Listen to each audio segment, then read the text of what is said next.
మిమ్మల్ని ఆపటానికి మాధవరం గ్రామం వైసీపీ నాయకుడు చిన్నయ్య దొర మిమ్మల్ని ఆపటానికి ఎందుకు ప్రయత్నం చేశాడు? ఇప్పుడు ఇక్కడ దారుణం చేసింది తెలుగుదేశం పార్టీ నాయకుడు రమేష్ రెడ్డి. రమేష్ రెడ్డి అన్యాయం చేశాడు, దారుణం చేశాడు.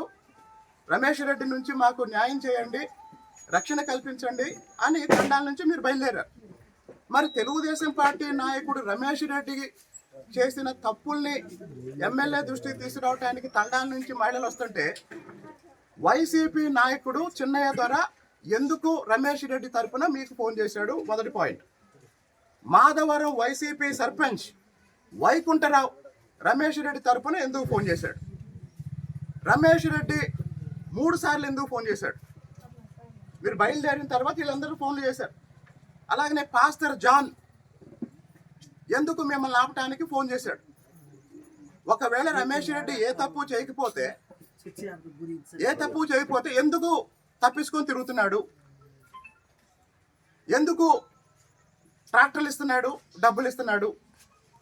ఇంకో విషయం, ఎంపీ గారి విషయంలో రమేష్ రెడ్డి చెప్పే మాటల్ని నేను నమ్మటం లేదు. ఇలాంటి విషయాల్లో ఎంపీ గారు సహించడు. తప్పు చేస్తే ఎంపీ గారి దగ్గర కూడా రానివ్వడు. కాబట్టి మీరందరూ తండాల్లో గుర్తుపెట్టుకోండి, రమేష్ రెడ్డి చేసిన దారుణానికి ఎంపీ గారు రమేష్ రెడ్డిని సపోర్ట్ చేయరు. నా మీద ఎంపీ గారు ఈగ వాల్నేడు అని రమేష్ రెడ్డి చెప్తున్న విషయం అబద్ధం. అయితే ఎంపీ గారి ఆఫీసులోనే రమేష్ రెడ్డి రోజంతా కూర్చుంటున్నాడు, అది నిజం. ఆ విషయం ఎంపీ గారికి తెలియకపోవచ్చు. కాబట్టి ఇప్పుడు డబ్బుల ద్వారా మేనేజ్ చేస్తున్నాడా, లేదా ట్రాక్టర్లు ఇచ్చి మేనేజ్ చేస్తున్నాడా, లేదా ఎంపీ గారి ఆఫీసులో ఎవరి ద్వారా వీటన్నిటి నుంచి బయటపడటానికి ప్రయత్నం చేస్తున్నాడా అనేది చూద్దాం. నేను ఇప్పటికే 10 రోజుల నుంచి మా ఎంపీ గారికి చెప్పాను, జిల్లా అధ్యక్షుడికి చెప్పాను, రాష్ట్ర పార్టీ అధ్యక్షుడికి చెప్పాను. అలాగనే తిరువూరు నియోజకవర్గం తెలుగుదేశం పార్టీ సమన్వయకర్త, తెలుగుదేశం పార్టీ పరిశీలకుడైనటువంటి మా నాయకుడు చిట్టాపర్తిని చిట్టిబాబు గారికి చెప్పాను, వీళ్ళందరికీ చెప్పాను. అయినా ఇంతవరకు ఎట్లాంటి యాక్షన్ తీసుకోలేదు. నేను ఇంకో విషయం చెప్తున్నా, నా మీద 3-4 సార్లు రకరకాల ఆరోపణలు చేశారు. దేని మీదైనా సాక్ష్యం ఉందా? చెప్పండి. తిరువూరు నియోజకవర్గంలో ఒక వర్గం మీడియా, ఒక వర్గం నాయకులు నా మీద చేస్తున్న ఏ ఆరోపణకైనా సాక్ష్యం ఉందా? బయట కూర్చొని తిరువూరు నియోజకవర్గం గురించి, కొలిగిపూడి శ్రీనివాసరావు గురించి మీడియాలో మాట్లాడే వాళ్ళందరికీ నేను ఓపెన్ ఛాలెంజ్, మీరు చెప్పిన టైము, మీరు చెప్పిన డేటు తిరువూరులో ఎక్కడైనా సరే ఒక పబ్లిక్ డిబేట్ పెట్టండి, నేను వస్తా. తిరువూరులో ఎక్కడైనా సరే. నేను కాదు, నా తరపున సాధారణ కార్యకర్తలు వస్తారు. నేను అన్ని వర్గాలు అందరూ అభివృద్ధి చెందాలి, పిల్లల్ని చదివించాలి, చదువుకున్న వాళ్ళకి ఉద్యోగాలు రావాలి. ఈరోజు నేను చాలా ఖర్చు పెట్టి డిహెచ్ఈకి ఉచిత కోచింగ్ ఇస్తున్నాం. దాని గురించి ఎవరైనా పబ్లిసిటీ ఇస్తున్నారా? పోనీ పబ్లిసిటీ ఇవ్వమని నేను ఎప్పుడైనా అడిగానా? చెప్పండి. నేను ప్రతిరోజు చాలా కార్యక్రమాలు చేస్తా. అసలు నేనే పబ్లిసిటీ చేసుకోను. నేను ఎక్కడికైనా వెళ్ళిన మీడియాను కూడా తీసుకెళ్ళను. ఈరోజు 10 రూపాయలు పనిచేసిన వాళ్ళు 100 రూపాయలు మీడియాలో చూపించుకుంటున్నారు. నేను 100 రూపాయలు పనిచేసి కూడా 1 రూపాయి కూడా నేను ఈరోజు మీడియాలో చూపించట్లేదు. ఎవరన్నా నాతో ఉన్నవాళ్ళు, వాళ్ళు తీసిన ఫోటోలు, వాళ్ళు తీసిన వీడియోలు సోషల్ మీడియాలో షేర్ చేయటమే తప్ప.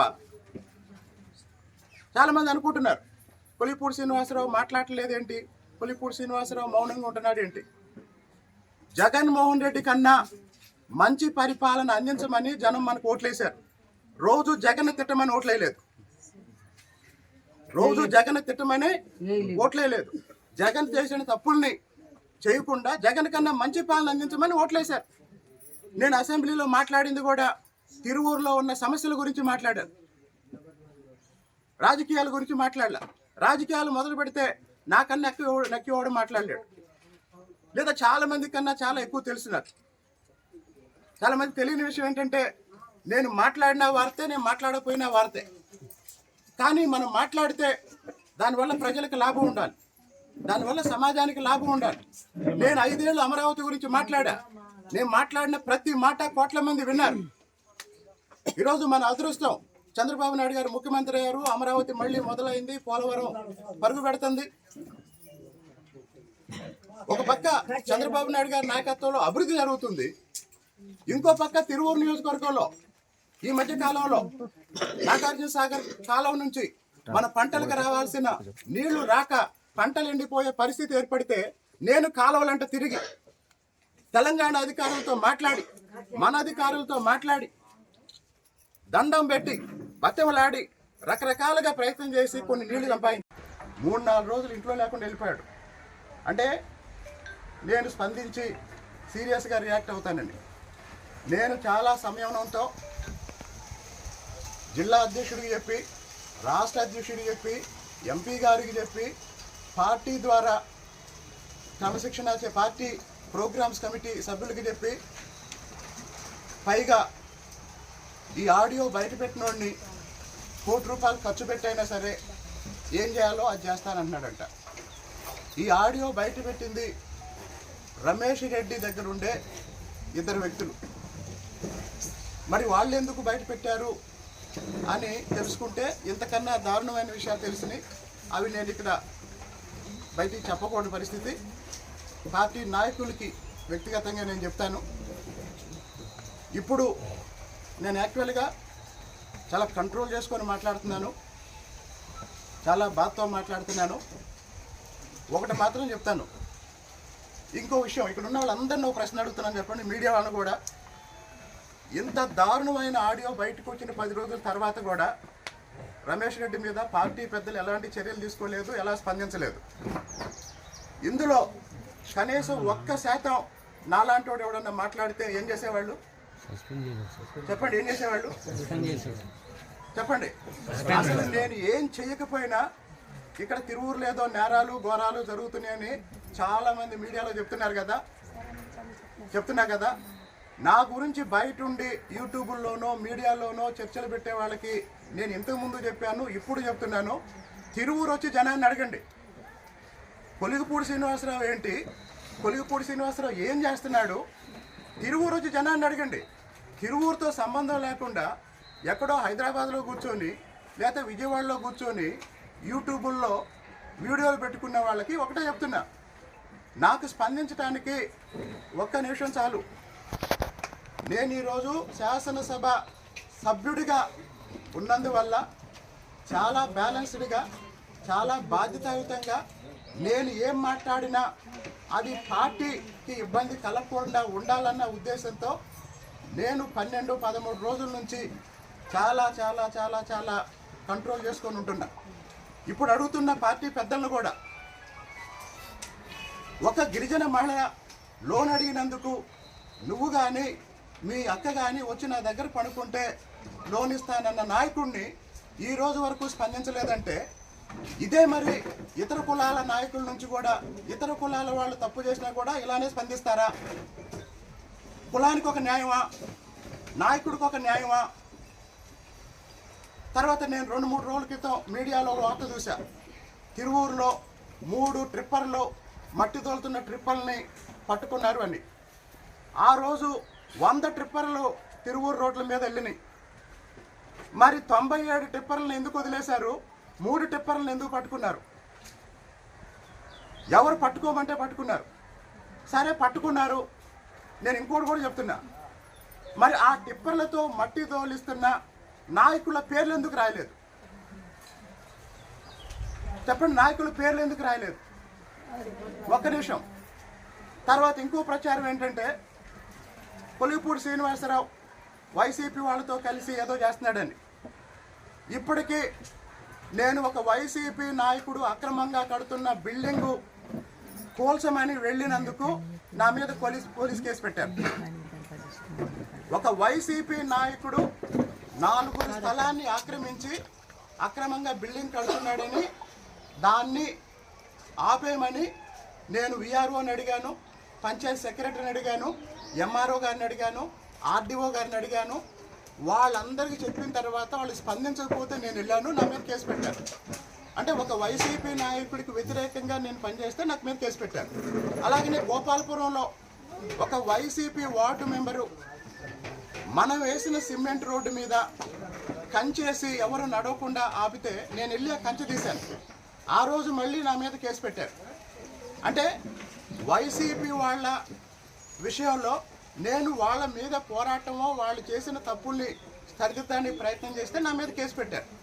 రాష్ట్ర అధ్యక్షుడి దృష్టి తీసుకెళ్లాను, జిల్లా అధ్యక్షుడి దృష్టికి తీసుకెళ్లాను, ఎంపీ గారి దృష్టికి తీసుకెళ్లాను, మా పార్టీ పరిశీలకుడి దృష్టికి తీసుకెళ్లాను.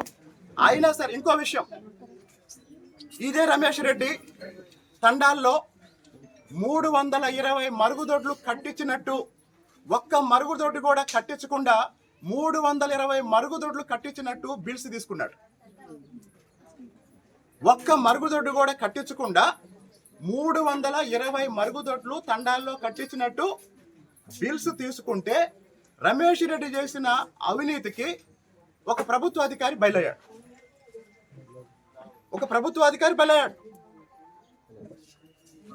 సొంత పార్టీ నాయకుడు కాబట్టి పార్టీ ఇంట్రెస్ట్ దృష్టిలో పెట్టుకొని చాలా విషయాలు మాట్లాడలేదు.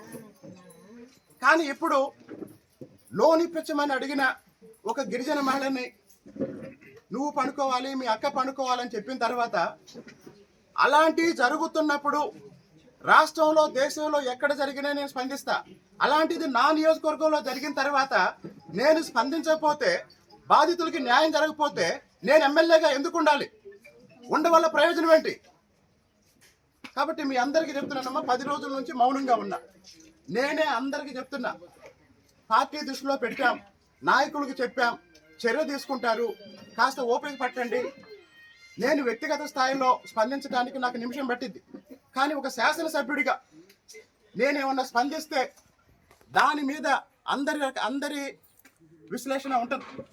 కాబట్టి నేను ఒక బాధ్యతాయుతమైన శాసనసభ్యుడిగా సమన్వయం పాటిస్తున్నాను, కొంచెం ఆగండి అని అందరికీ చెప్పాను.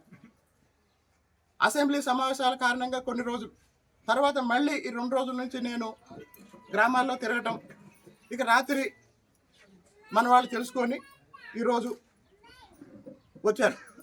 ఇప్పుడు నేను చెప్తున్నా, నేను ఎప్పుడు కూడా నా రాజకీయంలో కానీ నా వ్యక్తిగత జీవితంలో కానీ ఈ రోజు వరకు నేను ఎప్పుడు కులాన్ని వాడలేదు. నేను ఎప్పుడు ఒక కులం తరపున మాట్లాడు. కారణం ఏంటంటే పేదరిక నిర్మూలన చంద్రబాబు నాయుడు గారి లక్ష్యం. ఆ పేదరిక నిర్మూలనే అన్నిటికీ పరిష్కారం, అంతవరకు నాకు తెలుసు. కానీ ఇప్పుడు చెప్తున్నానమ్మా, ఇంత దారుణం చేసిన రమేష్ రెడ్డి మీద పార్టీ నాయకత్వం చర్యలు తీసుకోకపోతే 48 గంటల తర్వాత నేను రాజీనామా చేస్తాను.